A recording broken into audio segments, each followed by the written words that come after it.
ہوں، سوسائٹی کی جو خاص کر کے جو اس کی ملکہ حمیرہ تھی نا،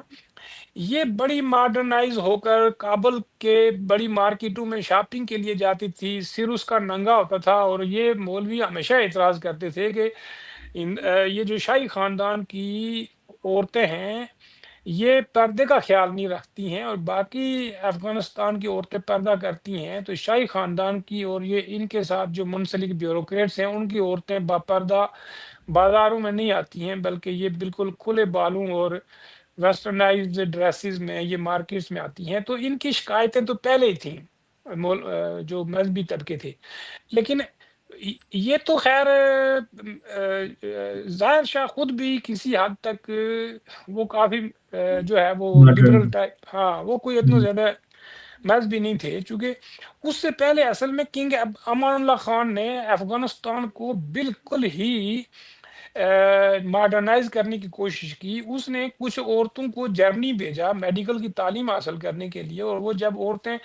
میڈیکل کی ٹریننگ لے کر 4 5 سال کے بعد جب افغانستان واپس آئیں تو کنگ امان اللہ خان کے خلاف ہنگامے شروع ہو گئے کہ یہ جو بے غیرتی ہے عورتوں کے ساتھ تم کر رہے ہو، یہ ہماری اس کے خلاف ہیں۔ تو یہ پشتونوں کا سب سے بڑا پرابلم یہ تھا کہ یہ ماڈرنزم یا ماڈرنائز ہونے کے بڑے خلاف تھے۔ بہرحال ہوں، ان کے سوسائٹی میں بہت زیادہ کشمکش تھی پرانے آئیڈیاز اور نئے آئیڈیاز کے بیچ میں، اور ادھر ہندوستان سے جب برٹش امپائر کا خاتمہ ہوا، یعنی جب برٹش امپائر نے شمالی ہندوستان پر قبضہ کیا تو افغانستان پر بھی انہوں نے بعد میں قبضہ کر لیا تھا، لیکن افغانیوں نے ان کے خلاف بغاوت کر کے ان کے لوگوں کو مار دیا اور افغانستان سے ان کو نکال دیا۔ پھر اس کے بعد یہ کسی طریقے سے سازش کر کے کنگ عبد الرحمان کو لے آئے، اور اس کو پھر اپنا طفیلی سا وہ بنا لیا۔ اب جو خان آف کلات کے ساتھ ان کے معاہدے تھے نا، یا جموں کشمیر کے مہاراجا کے ساتھ برٹش امپائر کے معاہدے تھے، وہ بالکل وہی معاہدے تھے جو افغانستان کے ساتھ تھے، کلات کی اسٹیٹ کے ساتھ تھے، کشمیر کے ساتھ تھے، سری لنکا کے ساتھ تھے، نیپال کے ساتھ تھے، مالدیپ کے ساتھ تھے، اور یہ جو بھوٹان ہے اس کے ساتھ تھے۔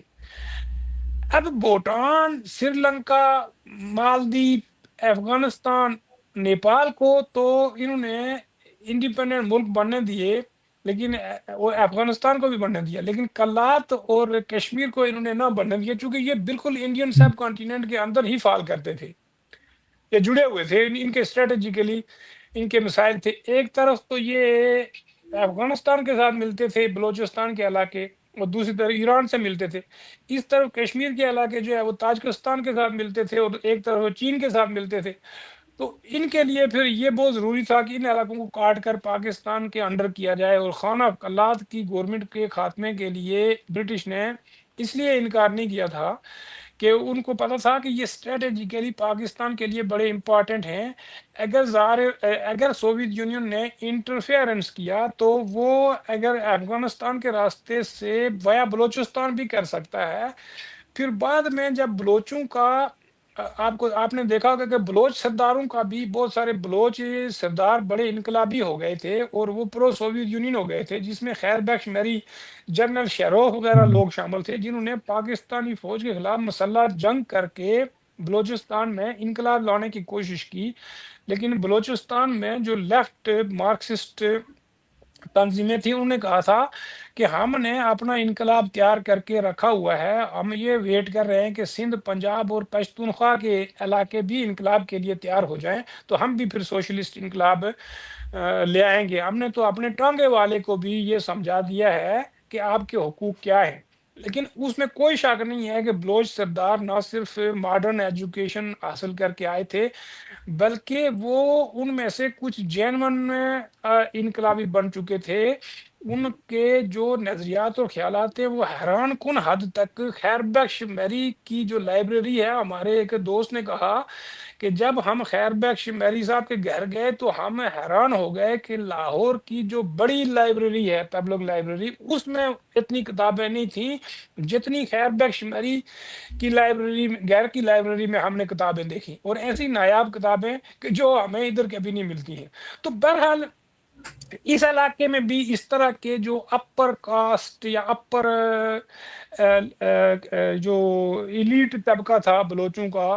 وہ بھی تیار ہو چکا تھا ذہنی طور پر کہ اس خطے کو آگے لے جانے کے لیے کسی نہ کسی حد تک ہمیں چھلانگ لگانی پڑے گی کہ ہم قبائلی دور سے سیدھے ایک سوشلسٹ جمہوری نظام یا سوشلسٹ نظام میں چلے جائیں، چونکہ قبائلی دور جو قبائلی معاشرہ سوشلسٹ نظام کے قریب ہوتا ہے۔ ہم نے اپنے گاؤں میں دیکھا ہے کہ لوگ بالکل سارے کام مشترکہ کیا کرتے تھے اور بہت محسوس ہی نہیں ہوتا تھا کہ ہمارے اوپر کوئی بوجھ ہے کسی کام کا۔ تو یہ ان کے لیے بڑا آسان تھا، اور یہ سمجھ گئے تھے کہ ہم نے اگر ماڈرنائز ہونا ہے، ان سوسائٹیز کو ماڈرنائز کرنا ہے، خاص کر کے جو مسلم معاشرے ہیں، یہ جو قبائلی طرز زندگی میں پھنسے ہوئے ہیں، تو ان ہی قبائلی سرداروں نے ہی یہ محسوس کر لیا ماڈرن ایجوکیشن کے ذریعے کہ بھائی ان کو جمپ کرا کر ہم آگے ماڈرنائز کریں۔ تو افغانستان کے اندر بھی جو communist party P D P کی حکومت تھی نا، اس نے اصل میں اپنے لوگوں کو افغانستان کی نیشنل آرمی میں بھیجنا شروع کر دیا، اور وہ زیادہ تر لوگ سوویت یونین سے، بلغاریہ سے، چیکو سلواکیہ سے اور سنٹرل ایشیا کی یونیورسٹیوں سے پڑھ کے آتے تھے، اور وہ وہاں کے نظام سے بڑے متاثر تھے۔ تو اس طرح ان کی فوج میں بھی کافی لوگ ہو گئے تھے، اور جب وہاں ظاہر شاہ اٹلی کے دورے پر گئے ہوئے تھے، تو ان کے جو بہنوئی تھے سردار داؤد، جو اس وقت افغانستان کے صدر تھے، انہوں نے بادشاہت کو ان ہی پی ڈی پی اے کے لوگوں کی پریشر سے ان کی بادشاہت کا خاتمہ کر کے افغانستان کو ایک جمہوریہ یعنی ریپبلک کا اعلان کر دیا۔ اس میں سب سے زیادہ جو کردار تھا وہ افغانستان آرمی کے ان کمیونسٹ فوجی آفیسروں کا کردار تھا، جس میں بریگیڈیئر عبد الکبیر نام کے ایک آدمی بھی تھے، جو ان کی فضائیہ میں تھے، افغانستان کی فضائیہ میں تھے، جو بلغاریہ یا چیکو سلواکیہ سے پی ایچ ڈی کر کے آئے تھے، اور وہ مارکسسٹ تھے۔ جب سردار داؤد نے دیکھا کہ اچھا، سردار داؤد نے بادشاہ کا تو خاتمہ کر دیا، لیکن یہ لوگ اس کی جو ریپبلک بنی تو اس میں یہ اتنے اندر گھس گئے کہ یہ انٹیلیجنس کے اداروں، فوج اور باقی جو بیوروکریسی ہے، اس میں یہ سارے کمیونسٹ پارٹی کے لوگ گھس گئے، خاص کر کے فوج کے عہدوں پر اور فوج کی انٹیلیجنس میں بھی یہ گھس گئے۔ تو اب سردار داؤد کو اتنا بڑا پریشر محسوس ہونے لگا کہ یہ کسی بھی وقت میرے خلاف بغاوت کر کے یہ مار سکتے ہیں، اور یہ میری حکومت کا تختہ الٹ سکتے ہیں۔ تو اس کو یہ پچھتاوا ہوا کہ مجھ سے جو ان نے کام کرایا ہے بادشاہ کے خاتمے کا، اس میں سب سے زیادہ انفلوئنس تو پیپلز ڈیموکریٹک پارٹی کا ہو گیا ہے۔ اب اس نے خفیہ طریقے سے ایک پلان تیار کیا کہ ان کے تمام لیڈروں کو میں گرفتار کر کے جیل میں بند کرتا ہوں، اور اس نے تمام پیپلز ڈیموکریٹک پارٹی کے لیڈروں کو نور محمد طارق اس میں سب کو بند کر دیا، اور ایک لیڈر تھے، ان کا نام میر اکبر خیبر تھا۔ میر اکبر خیبر کو انہوں نے جیل میں قتل کرا دیا، اور کسی انٹیلیجنس آفیسر نے پیپلز ڈیموکریٹک پارٹی کے فوجی آفیسروں کو یہ کہا کہ گورنمنٹ نے یہ پلان بنایا ہے خفیہ طریقے سے، سردار داؤد کی گورنمنٹ نے، کہ جتنے بھی جیل میں کمیونسٹ قید ہیں ان کو جیل میں ہی کسی طریقے سے مار دیا جائے، ان کو قتل کر دیا جائے۔ تو اس سے پہلے کہ وہ اقدامات سردار داؤد کی گورنمنٹ اقدام کرتی کہ پیپلز ڈیموکریٹک پارٹی کے تمام مارکسسٹ لوگوں کو جیلوں میں کسی طریقے سے مار دیتی، راتوں رات بریگیڈیئر عبد القدیر نے سردار داؤد کے صدارتی محل پر بمباری کر کے اس کے سارے خاندان اور اس کے محل کو ہی ملیا میٹ کر دیا اور اس کو مار دیا، اور راتوں رات انہوں نے جیل توڑ کر اپنے تمام کامریڈز کو جیلوں سے نکالا، اور نور محمد ترکے وغیرہ لوگوں نے امیڈیٹلی جو ہے وہ انقلاب کا اعلان کر دیا۔ گو کہ یہ لوگ صرف شہری علاقوں میں ہی منظم تھے، اور یہ گورنمنٹ کے اداروں کے اندر، فوج کے اندر، انٹیلیجنس کے اندر، انٹیلیجنسیا کے اندر، اسٹوڈنٹس، انٹلیکچوئلز، پروفیسرز، وکلا، ان ہی طبقوں تک ہی یہ محدود تھے۔ ان کے دیہی علاقوں میں بالکل کوئی انفلوئنس نہیں تھا پیپلز ڈیموکریٹک پارٹی کا۔ تو اس کا نتیجہ یہ ہوا کہ انہوں نے فوراً جو ہے سردار داؤد کی خاندان کو تو قتل کر دیا، اور گورنمنٹ پر قبضہ اس لیے کر لیا کہ فوج میں ان کے لوگ تھے، اور فوج میں جو لوگ اس کے گورنمنٹ کے لائل تھے ان کو بھی انہوں نے ایک دم ڈس آرم کر دیا، اور جتنے بھی پیپلز ڈیموکریٹک پارٹی کے فوج کے اندر لوگ تھے، ان میں سب سے کلیدی کردار اسی بریگیڈیئر عبد القدیر کا تھا جو فضائیہ کا تھا. اس نے صدارتی مال پر بم گرائے تھے. سردار داؤد کی فیملی رات کو سوئی ہوئی تھی تو وہ سارے مار دیے تھے اس نے. تو اس طرح افغانستان میں انقلاب آ گیا. گو کہ سوویت کمیونسٹ پارٹی کو انہوں نے انفارم نہیں کیا تھا چونکہ وہ ان کو منع کرتے تھے. نور محمد ترکئی وغیرہ لوگ کمیونسٹ پارٹی آف انڈیا میں، یہ بمبئی میں شپ میں کام کرتا تھا، تو وہاں سے برطانوی دور میں اس اس کے لنکس بن گئے کمیونسٹ پارٹی آف انڈیا کے ساتھ. وہاں سے یہ ٹرینڈ ہو کر پھر یہ آیا تھا. تو ان لوگوں نے پہلے اٹیمپٹ کی کہ ہم کسی طریقے سے افغانستان کو اس قبائلی اور جاگیردارانہ اور مذہبی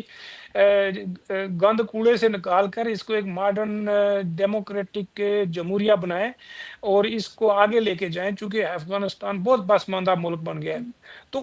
اس پر انہوں نے جب کوشش کی تو سوویت کمیونسٹ پارٹی نے اور سوویت گورنمنٹ نے ان کو منع کر دیا کہ آپ کا معاشرہ بہت زیادہ پسماندہ ہے، جاگیردارانہ سماج ہے، یہاں آپ کمیونسٹ انقلاب لائیں گے تو اس کے خلاف جو ریلیجس فورسز ہیں وہ بہت بڑی مزاحمت کریں گی اور آپ لوگوں کا انقلاب کامیاب نہیں ہوگا، چونکہ آپ کے سماج کے اندر وہ فورسز موجود نہیں ہیں جو انقلاب، سوشلسٹ انقلاب کے لیے سہارا بنتی ہیں. بہرحال انہوں نے پھر بہانہ بنایا سوویت یونین کے سامنے کہ یہ ہمارے پاس خفیہ رپورٹ تھی کہ سردار داؤد گورنمنٹ نے ہماری پارٹی کے تمام لوگوں کو قتل کرنے کا منصوبہ بنا لیا تھا. اور یہ پھر بہت بڑا لاس تھا چونکہ انڈونیشیا کا بھی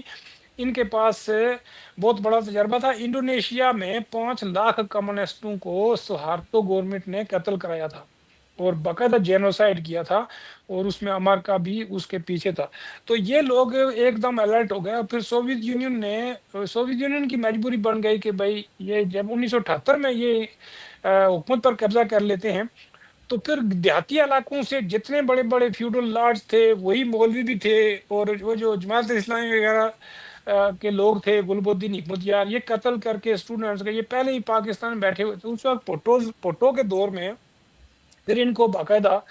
استعمال کیا گیا. چونکہ پہلے سردار داؤد بڑے نعرے مارتا تھا کہ ہمیں پختونستان بنانا ہے اور یہ جو پاکستان کا پشتونستان ہے یہ بھی ہمارا ہے وغیرہ وغیرہ. تو کسی حد تک سردار داؤد کی تو حکومت کا تختہ انہوں نے الٹنے دیا. لیکن جب کمیونسٹ برسر اقتدار آ گئے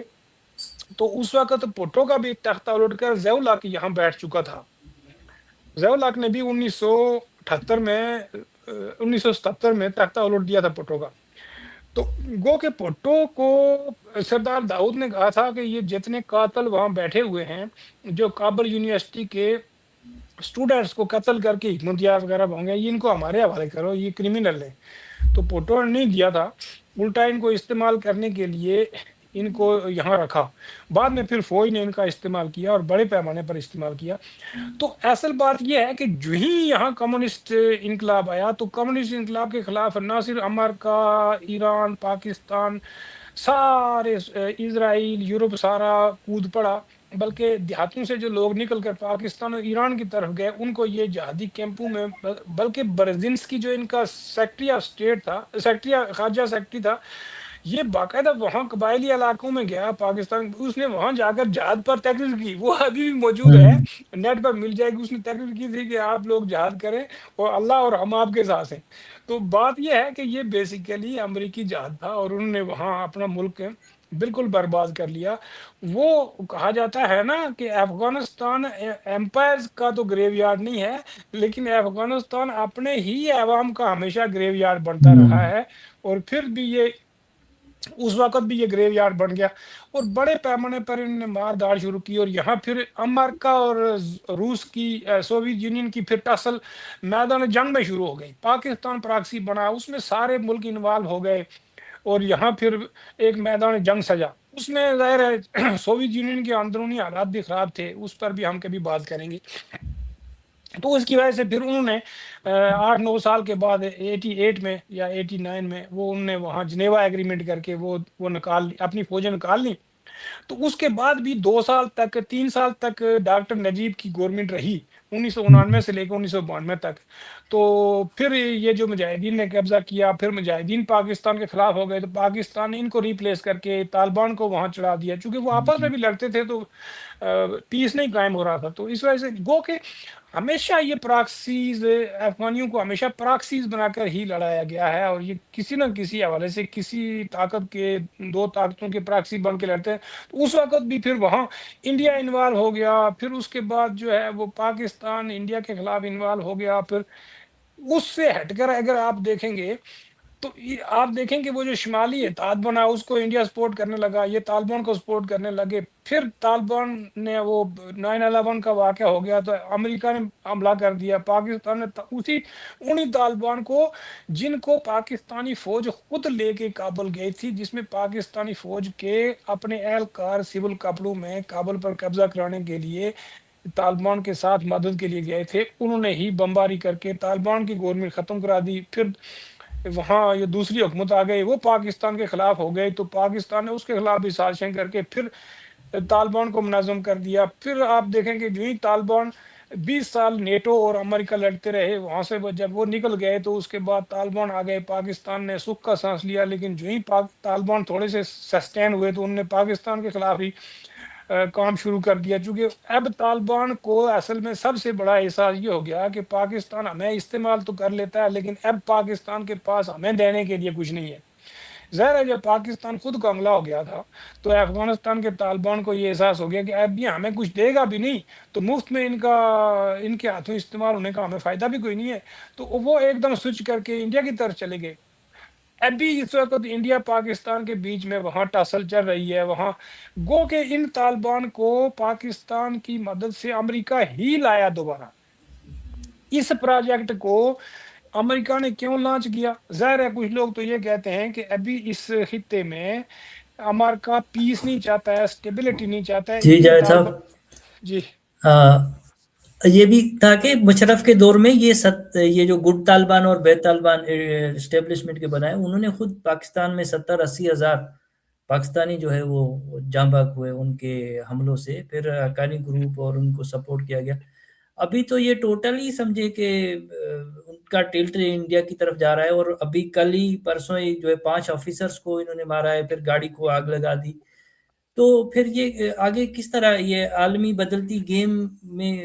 کیا ہونے جا رہا ہے؟ ہاں، یہ بات بڑی امپورٹنٹ ہے کہ پاکستانی فوج پر یہ حملے کرتے ہیں، سیکورٹی اداروں پر حملے کرتے ہیں، اور سویلین کو بھی یہ طالبان آ کر مار دیتے ہیں پشتونخوا اور بلوچستان میں۔ تو اس سے اندازہ ہوتا ہے کہ اس خطے میں ابھی سٹیبلٹی نہیں ہوگی۔ بلوچستان بھی برننگ ہو رہا ہے، اس میں پاکستانی فوج کے جرنیل بھی انوالو تھے، مشرف سمیت، جس نے سردار اکبر بگٹی کا قتل کر کے وہاں ایک نئی جو ہے وہ مسلح جنگ بلوچوں کے ساتھ چھیڑ دی۔ ایک تو وہ ٹوٹلی ڈیفرنٹ کیس ہے، بلوچستان کا کیس ہے، پاکستانی فوج نے خود چھیڑا ہے اور اس کو ایک ایسی جگہ آگ لگائی ہے کہ جو کافی ڈینجرس حد تک پہنچ چکا ہے، اور وہ مزید ڈینجرس ہوتا جائے گا۔ اس میں اگر کوئی بیرونی مداخلت ہوتی ہے تو پاکستان کے لیے کافی مشکلات پیدا ہوں گی۔ ابھی اس میں پورے طریقے سے ایران انوالو نہیں ہے، چونکہ ایران کا اپنا بلوچستان جو ہے وہ اس کا پرابلم ہو جاتا ہے کہ اگر جس طرح مشرقی جو بنگلہ دیش بنا تھا، مشرقی بنگال، تو ویسٹ بنگال کے لوگوں کو بھی شیخ مجیب الرحمان اٹریکٹ کرنے لگا قومیت کی بنیاد پر، تو پھر شیخ مجیب الرحمان کو ہی قتل کرا دیا گیا تھا، اور وہاں پھر ایسی حکومت قائم کر دی گئی تھی کہ جس سے متاثر نہ دور کی بات ہے کہ ویسٹ بنگال کے لوگ بالکل آرام سے بیٹھ گئے تھے۔ تو اسی طرح اگر پاکستانی بلوچستان میں اگر کوئی گڑبڑ ہوتی ہے تو ایرانی بلوچستان کے لوگ گو کہ کوئی ان کے ساتھ کوئی فزیکلی کنیکٹڈ تو نہیں ہے، جس طرح ہمارے کشمیر کے لوگ ایک دوسرے سے کنیکٹڈ نہیں ہیں، بیچ میں فوجیں بیٹھی ہوئی ہیں، تو وہاں بھی ایران پاکستان کی فوج بیٹھی ہے، گو کہ بلوچ آپس میں فزیکلی تو کنیکٹڈ نہیں ہے، لیکن ایک ایتھنیسٹی کا، ایک نیشن کا کنسیپٹ تو بلوچوں کے اندر ڈیولپ ہو چکا ہے، اور یہ سینس آف بلانگنگ تو ان کے بیچ میں موجود ہے۔ ایک تو یہ ایک بہت بڑا ڈینجر ہے بلوچستان۔ اگر ایران پاکستانی بلوچستان میں مداخلت کرتا ہے اور علیحدگی پسندوں کو سپورٹ کرتا ہے، جیسے بھٹو کے زمانے میں آپ کو یاد ہے کہ بلوچوں کی تحریک کو کرش کرنے کے لیے ایران کے کوبرا ہیلی کاپٹر شاہ ایران نے بھٹو کو دیے تھے، اور ان کے جو کیپٹن، ان کے جو تھے نا کیپٹن جہازیب خان، وہ خود گن شپ ہیلی کاپٹر لے کر ایران کے پہاڑوں پر انہوں نے آ کر بمباری کی تھی پاکستانی ایئر فورس سے مل کر۔ جس میں وہ جو جنرل نوروز خان وغیرہ لوگ ہیں، نواب نوروز خان وغیرہ لوگوں کو گرفتار بھی کیا تھا ان نے۔ تو اس زمانے میں اچھا یہ بات یاد رکھیں کہ بلوچ پاکستانی فوج کو شکست تو نہیں دے سکتے ہیں، لیکن بلوچوں کی مزاحمت، بلوچوں کی ریزسٹنس کو کوئی بھی طاقتور سے طاقتور آرمی توڑ نہیں سکتی ہے، چونکہ بلوچوں کے اندر جو لڑنے مرنے کی جو طاقت ہے وہ بہت زیادہ ہے، اور یہ مار کھا لیتے ہیں، اور بہت زیادہ مار کھا لیتے ہیں، چونکہ ہسٹوریکلی بھی بلوچوں نے بہت زیادہ جینوسائڈ بھی برداشت کیے ہیں، مار دار بھی برداشت کی ہے، اور ان کو ملکوں سے نکالا بھی گیا ہے، ان کو کافی مشکلات ان نے فیس کیے ہیں، یہ بیسٹ سروائیور ہیں۔ ایک تو یہ ہے، دوسرا یہ جو طالبان کا کیس ہے یہ ویسٹ اور امریکہ پلس ہے، انہوں نے ہی اس کو چھیڑا ہے، لانچ کیا ہے۔ اب وہ اس پورے خطے میں ایک طرف تو ڈی سٹیبلائز کر کے چین کی طرف وہ اس خطے کو یوز کریں گے، اور دوسری طرف پاکستان جو ڈبل گیم کرتا ہے نا، وہ- پاکستانی فوج کو بھی انہوں نے دو جگہوں بری طریقے سے، یعنی ایکٹیو انسرجنسی جہاں شروع ہو جائے وہاں فوج پھنس جاتی ہے۔ بلوچستان میں جو ایکٹیو انسرجنسی ہے وہ بھی پاکستانی فوج کو کافی بڑا نقصان پہنچا رہی ہے، اور طالبان کے ذریعے جو اب انسرجنسی پاکستانی ایریاز کے اندر آ کر جو اٹیک ہو رہے ہیں پاکستانی آرمی پر، وہ ایک نیا جو ہے وہ خطرہ پاکستان کے لیے پیدا ہو گیا۔ پاکستان کو ادھر رکھا جائے گا، انگیج رکھا جائے گا، دوسری طرف انڈیا کشمیر میں مسلح تحریک کو مکمل طور پر کرش کر چکا ہے جو پاکستانی سپورٹڈ تھی۔ پاکستان دوسری طرف کسی حد تک خالستان کے پریشر کو بلڈ کر رہا ہے، لیکن جو کامیاب نہیں ہوگا، چونکہ ملک کے اندر، پنجاب کے اندر سکھوں کی اتنی بڑی سپورٹ نہیں ہے۔ لیکن ادھر جو امریکہ نے آگ لگائی ہے طالبان کے ذریعے، اور اس میں کچھ گلف کی ریاستیں بھی انوالو ہیں، یہ دونوں طرف جو ہے وہ کسی حد تک ایسے گروپ بلڈ کر لیں گے کہ جو اگر کل آنے والے وقتوں میں پاکستانی فوجیں وہ صحیح سبارڈینیٹ یا نوکر کا کردار چاکری نہیں کرتی ہے، امریکہ کو ڈاج دیتی ہے یا کوئی دھوکہ دیتی ہے، تو پھر اس کے لیے دو پریشر طالبان والے اور بلوچوں کی نیشنل جو لبریشن موومنٹ ہے وہ دونوں تیار ہیں۔ تو اس حوالے سے اس پورے خطے میں ایک طرف تو یہ پراکسیز کا بہت لمبا سلسلہ انہوں نے چلا دیا ہے، اور یہ اینڈ کرے گا جا کر چین کو ڈی سٹیبلائز کرنے تک جائے گا۔ اگر چین کو یہ ڈی سٹیبلائز کرنے تک پہنچ جاتے ہیں اور کسی حد تک پاکستانی فوج کے جرنیل بھی کولیبریٹ کرنا شروع کر دیتے ہیں امریکہ کے ساتھ، تو پھر تو امریکہ چاہے گا کہ انڈیا پاکستان کی دوستی ہو جائے، اور چین کے خلاف پاکستان اگر استعمال نہیں ہوتا ہے، بے شک چین کے ساتھ بظاہر دوستی رکھے، لیکن یہ چین کے ساتھ کولیبریشن بند کر دیا۔ چین پاکستان کو سپورٹ کرتا ہے انڈیا کے خلاف، ابھی حالیہ جنگ میں بھی انہوں نے کافی الیکٹرانکس مدد فراہم کی ہے، تو پاکستان کو یہ بھی ہو سکتا ہے کہ امریکہ کوئی فوجی مدد بھی نہ دے، اور چین سے بھی ناراض کر دے یا چین سے بھی دور کر دے ان فوجی جنرلوں کی وجہ سے، اور انڈیا جب دیکھے اور یہ بھی کل مطالبہ کرنا شروع کر دے کہ یہ جو آپ لوگوں کا آپ لوگوں کے علاقے میں چونکہ پراکسیز وار چل رہی ہیں، یہاں جہادی تحریکیں چل رہی ہیں، تو آپ اس نیوکلیئر بم کا بھی جو ہے وہ پریشر ڈیولپ کر دے، تو اس پاکستان کو وہ کسی اور طریقے سے اب گھیریں گے، جس طرح کی گیمز پاکستان نے افغانستان میں کی ہیں، اب اسی طرز کی گیمز وہ اس کو کر رہے ہیں طالبان کے ذریعے۔ اب کیونکہ طالبان کو وہ معاہدوں کا کیس، کوئی تو معاہدوں کا کچھ بھی نہیں ہو رہا ہے، قطر میں ہوا، پھر دوسرے تیسرے دن یہ حملے ہوتے رہتے ہیں، رپورٹ نہیں کرتی ہے پاکستانی پریس، لیکن یہ بہت ایگزیکٹلی، ہو رہے ہیں۔ بالکل، تو یہ تو ہمیں ماننا پڑے گا کہ اس پورے خطے میں جو گروپ بن چکے ہیں، دوسرا جو گلوبل جہادی تحریک ہے یہ بھی کسی حد تک پراکسی ملکوں کی پراکسی ہے، امریکہ اس کو سپورٹ کرتا ہے، اور اسی کے ذریعے حملے کرا کر، ٹیررزم کرا کر، پھر اسلام پر بھی ویسٹ میں حملے شروع ہو گئے ہیں، اور یہ ایک پورا گلوبل پروجیکٹ ہے اور گلوبل ایجنڈا ہے، اور انہی کی بے وقوفیوں کی وجہ سے چاہے اب جہادی گروپ خود ٹیررزم کرتے ہوں یا کسی ایجنسی یا کسی ملک کے کی مدد سے کرتے ہوں بیہائنڈ دا سین، اب یہ بالکل مسلمانوں کے خلاف گلوبلی یہ گھیرا تنگ کر رہے ہیں۔ جو عرب ملک ہیں وہ مکمل طور پر دیکھیں کہ ٹنوں کے حساب سے امریکہ کو پیسے دے کر اس کی خوشنودی بھی حاصل کرنے کی کوشش کر رہے ہیں تاکہ ہماری بادشاہتوں کو کوئی خطرہ نہ ہو، اور ادھر اسرائیل کا بڑے پیمانے پر جینوسائڈ کرا کر فلسطینیوں کا کسی کی کان پر جوں تک نہیں رینگی ہے. کیوں؟ کہ مسلمان تو ہوتے ہی دہشت گرد ہیں. یہ جو کچھ کرتے ہیں ان کا مذہب ان کو موٹیویٹ کرتا ہے. یہاں ایک امریکن سینیٹر نے بھی یہ ابھی 3-4 دن پہلے ایک سپیچ کی کہ یہی اسلام ٹیچ کرتا ہے مسلمانوں کو کہ جہاد کرو، دوسرے ملکوں میں جاؤ، شریعت نافذ کرو وغیرہ وغیرہ. یہ اسلام کی بیسک ٹیچنگز ہیں. تو اب یہ لوگ بھی اوپنلی اسلام کی مخالفت کرنے شروع گو کہ یہ پہلے بھی امریکہ، کینیڈا، برطانیہ، یہ لوگ تو پہلے بھی اسلام اور مسلمانوں کے خلاف تو تھے، لیکن چونکہ وہ ان کے اس گلوبل ایجنڈے میں اسلامک گروپ فٹ تھے، جہادی گروپ فٹ تھے، حکمران فٹ تھے سوویت یونین کے خلاف، تو اس وقت تو یہ اتنا کھل کے نہیں کرتے تھے. اب یہ اسلام کو کسی حد تک اپنے ملکوں کے لیے بھی خطرہ سمجھتے، چونکہ انہوں نے بڑی مشکل سے 300 سال محنت کر کے یہ سارا سسٹم ڈیولپ کیا ہے، اور اسی گند کوڑے سے وہ خود نکلے ہیں عیسائی دنیا. چونکہ جی بالکل جو کچھ آج مسلمان کر رہے ہیں نا، یہ خود یہی کرتے تھے. ان کے پروٹیسٹنٹ اور کیتھولک فرقے میں طلاق نہیں، طلاق کی اجازت نہیں ہے،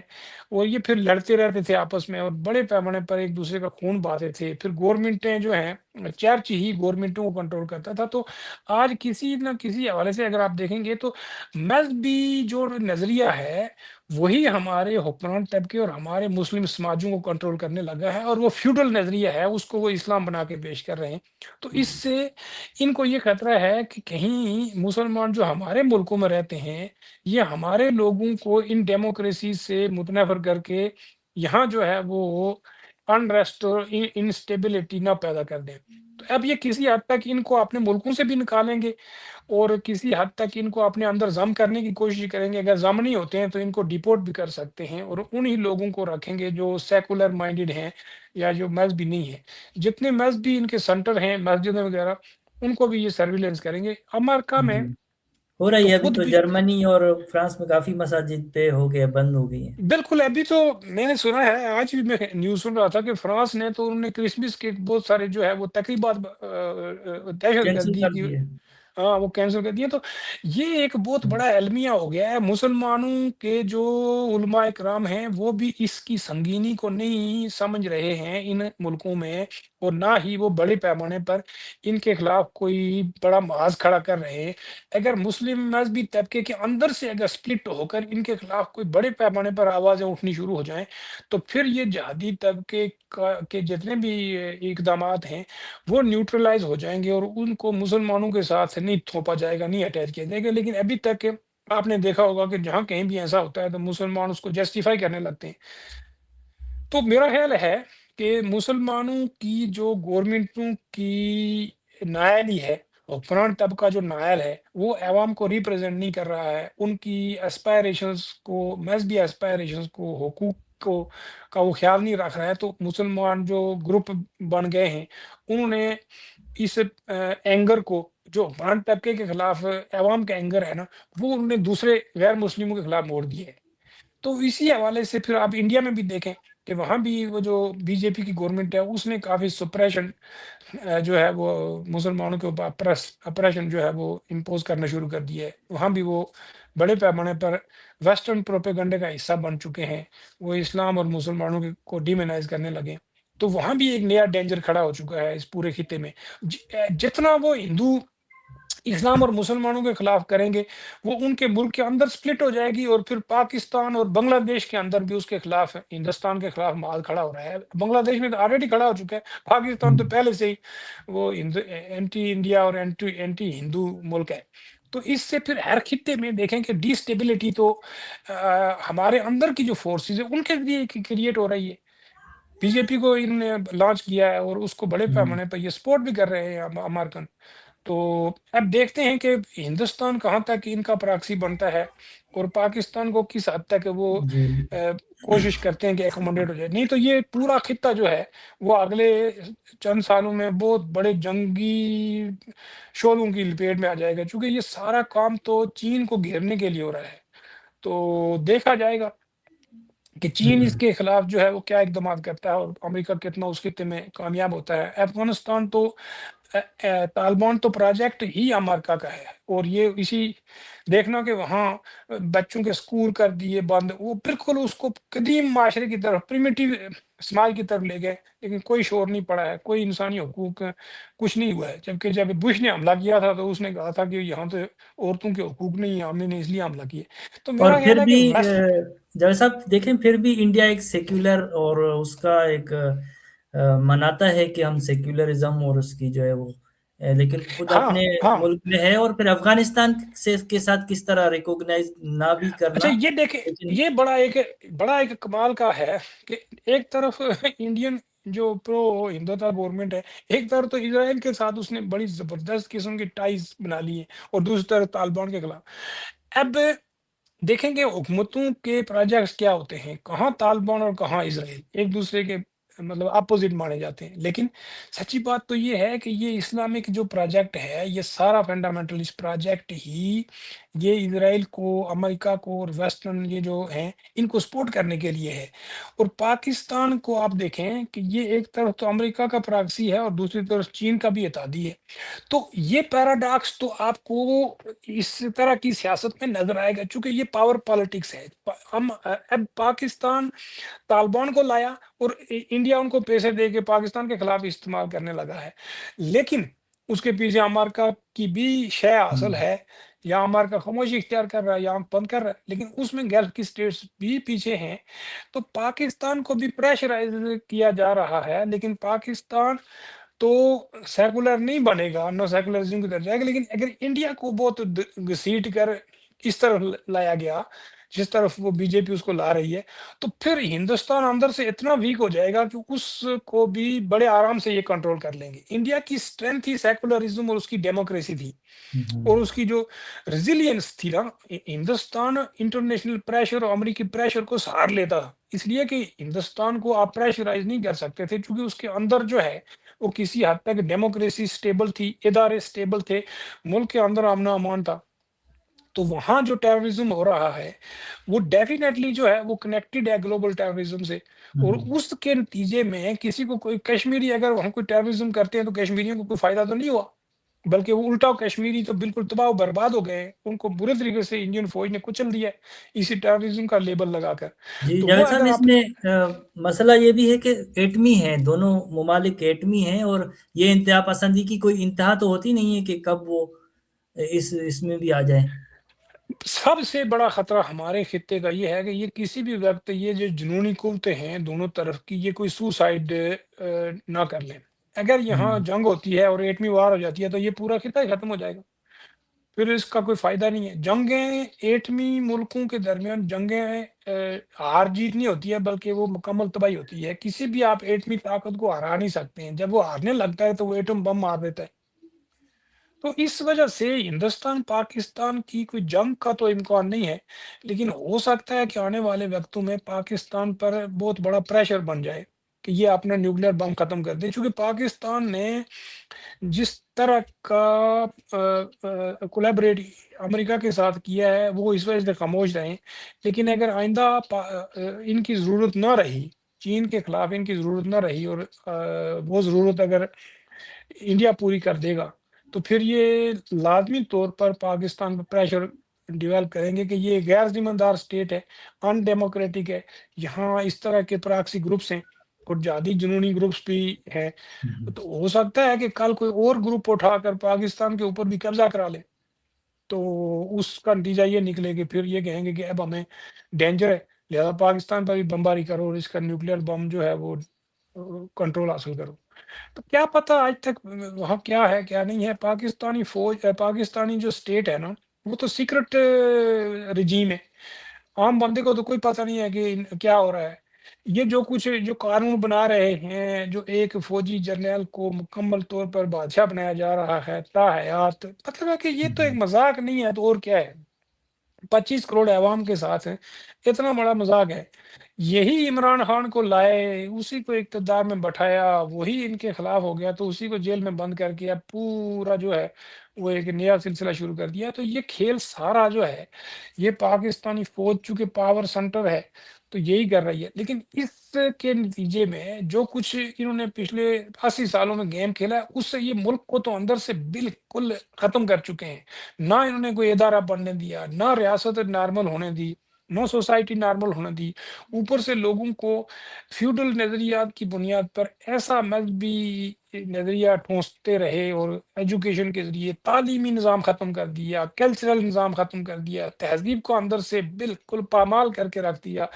کسی علاقے کا کلچر نہیں زندہ رہنے دیا، لوگوں کا جو مذہب دھرم ہوتا ہے جس کی بنیاد پر لوگ تھوڑا سا اپنا مارل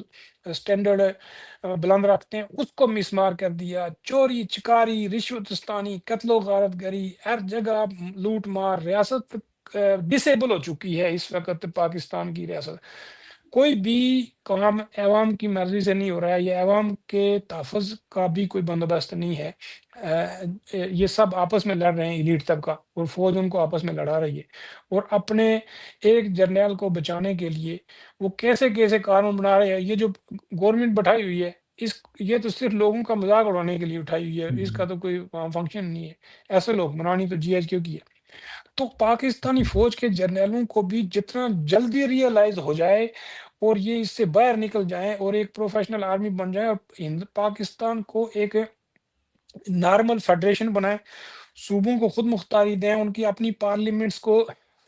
فعال کریں، اور اس کا موجودہ ڈھانچہ توڑ کر ایک نیا فیڈریشن کا ڈھانچہ بنائیں، پھر ہندوستان کو بھی اسی طرح کا ایک ڈھانچہ بنا کر پھر آپس میں ایک کنفیڈریشن بنانی چاہیے، پھر افغانستان، ایران اور یہ سب کو پھر 60 ممالک کی ایک یونین بنا لیں، تب جا کر اس پورے خطے میں خوشحالی بھی آئے گی اور اسٹیبلٹی بھی آئے گی۔